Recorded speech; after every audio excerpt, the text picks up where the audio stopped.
Jalin, first of all, we're here on set.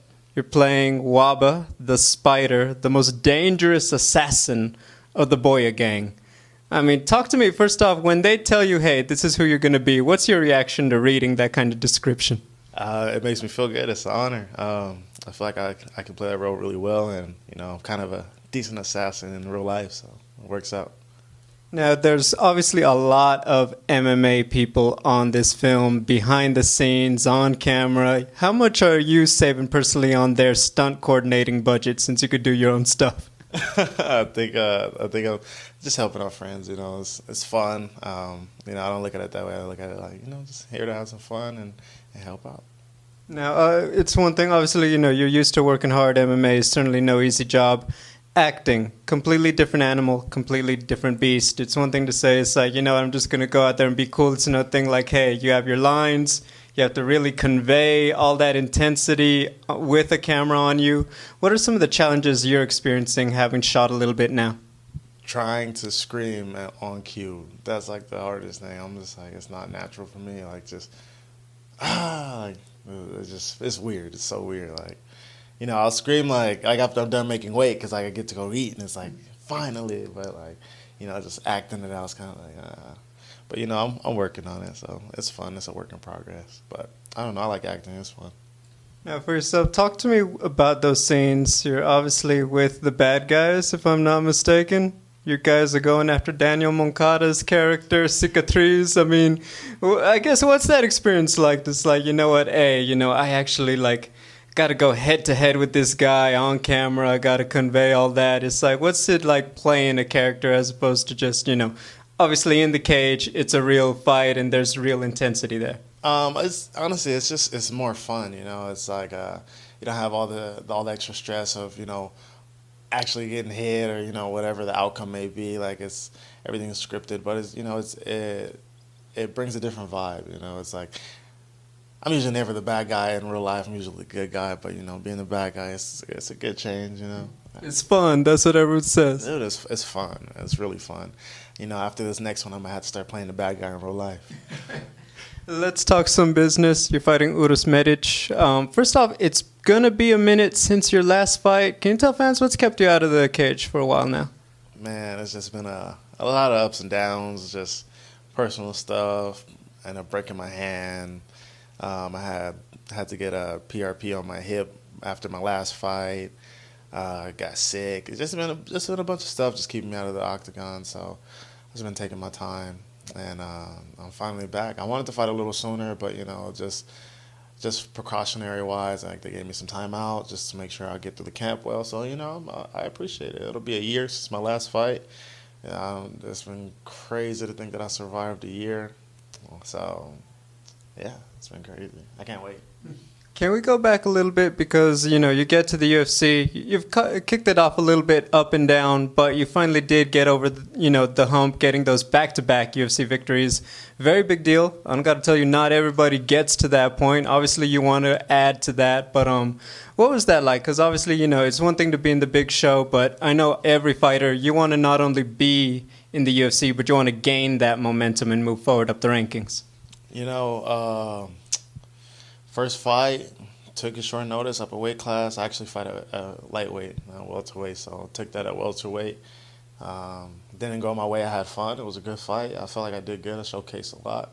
And I feel like ever since that fight, I've just grown leaps and bounds. Like every time you see me in the octagon, I'm just that much better every time.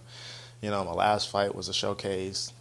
I think it was worthy of you guys waiting another year to see how much better I got since then. So this next fight is just it's just my pivotal moment. Like after this one, I'm just going to start going up. And, it's nothing that could really stop me at this point. Let's talk about Uros Medic. I think this fight, when people look at the card, this is probably going to be one of the sleepers to be a banger on that pay-per-view card. He's obviously undefeated coming up. You have more UFC experience, if I'm not mistaken. Just talk to me about this matchup and what he brings to the table. He's tough, durable. He's actually a striker, so I actually like that. I get to bang with somebody a little bit, and I don't have to worry about some takedown defense. But, it's always going to be sharp. My takedown defense, my hips is always good. I expect a fun fight. I expect I expect it's either going to be a quick fight or it's going to be a long fight. You know, like there's no way around it. And as far as it being a sleeper, I think people know like about me enough for it to not be a sleeper. It's gonna be just a major eye opener for the lightweights at this point. You know, I'm ready to start taking over, climb my way up the rankings. You know, get up there. Now, I think everyone obviously wants to know about this. It's one thing to arrive, it's another thing to kind of change the game. I feel like you've changed the weigh-in process going forward. They're talking about it on Embedded. If I don't hand it to you, you are not allowed to bring it out. Okay, first off, you got nothing on you. He's good. You know, I'm not, you know, I don't play this game, Jalin. I want to make it clear. I mean, I want to ask the reaction. What production, the officials, did they say, like, Jalin, you're not going to be bringing out any more bugs from now on? Are we clear? Did anyone have that conversation with you? They just told me I couldn't bring it to the face-off. And then they told me after I couldn't do it. But, you know, like, you know, sometimes it's better to ask for forgiveness than ask for permission. So, you know, first UFC fighter to ever do anything like that, you know, like, and I did it authentically, you know, it goes with my persona, who I am, my nickname, you know, like nobody got hurt, nothing crazy happened, you know, I think it was all cool, calm, and collected, and, you know, if you look at it, I kind of, like, made history, you know, like, hopefully it stays in a positive way, so, yeah, I mean, sorry for everybody else, like the rules made after me, I guess, but, you know, it is what it is. You know, you traumatized some people, poor people working backstage. Now they're like, dude, so many people were coming up to me like, is it real? Like UFC officials was like all interested. I was like, yeah, she's real. I was holding her, like there was like touching her legs. Like it was cool. Everybody was so cool. It was like. Which of your team was in charge of taking care of that until you got on stage?